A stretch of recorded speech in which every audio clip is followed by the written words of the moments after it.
Eh bien, bonjour dans la minute flash, la minute de Sarah, la minute flash.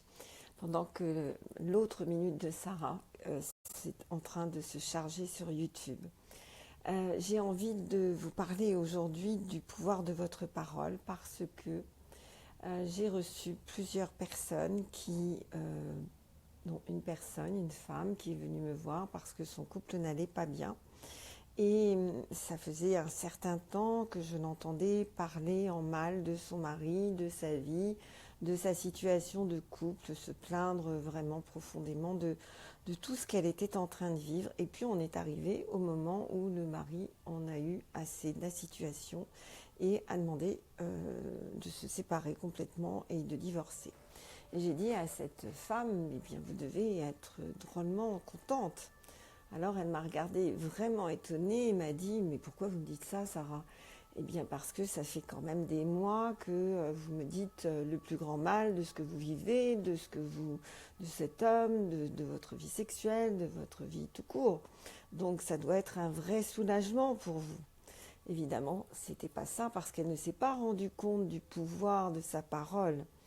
Mais c'est aussi cette autre personne qui vient me voir parce que dans son travail, elle critique profondément son équipe, son boss, sa société et aussi la société mère qui est à l'étranger. Et au bout de 20 minutes de ce discours, je lui dis est-ce que ça fait longtemps que vous êtes tombée dans la médisance? Alors elle s'arrête et elle me regarde très étonnée. Elle me dit mais pourquoi vous me dites ça? Je dis parce que ça fait quand même 20 minutes que vous me dites le plus grand mal de cette société, de votre équipe.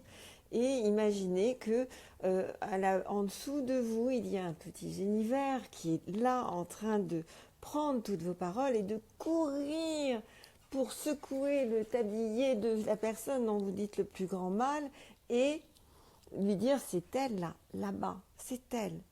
Alors, pourquoi je vous raconte cette histoire? C'est que cette personne a été très choquée par ma métaphore du petit génivert en dessous qui se précipitait pour dire à tout le monde toutes ces paroles qu'elle était en train de prononcer contre les uns, contre les autres, et se plaindre et encore et encore. Et ça lui a fait peur, un peu comme une pensée magique. Et ce qui a été très intéressant, c'est qu'elle a changé son comportement et étrangement, elle a trouvé que la société, son équipe, son boss, tout le monde avait changé à son égard. Bien sûr que c'est elle qui avait changé, mais elle ne s'en rendait pas compte. Donc le pouvoir de votre parole, c'est ce pouvoir de qu'est-ce que vous dites de l'autre, qu'est-ce que vous dites de la situation que vous vivez, et sachez que ce que vous dites est comme une prédiction, une auto-prédiction que vous êtes en train de vous faire.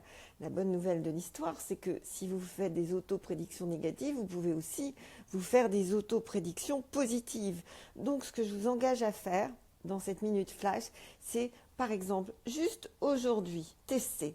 Ne dites que du bien de l'autre, ne soulignez que ce qui va bien, ne soulignez au bureau que la couleur des chaussures de votre boss, que normalement vous vivez comme un véritable harcèlement, la façon dont elle écrit, j'en sais rien, soulignez des détails, des multiples détails, arrivez demain matin avec des petits pains que vous allez donner à cette équipe que vous trouvez tellement rejetante à votre égard. Sauf que si vous le dites, ça devient évidemment la réalité de ce que vous allez vivre, le pouvoir de votre parole.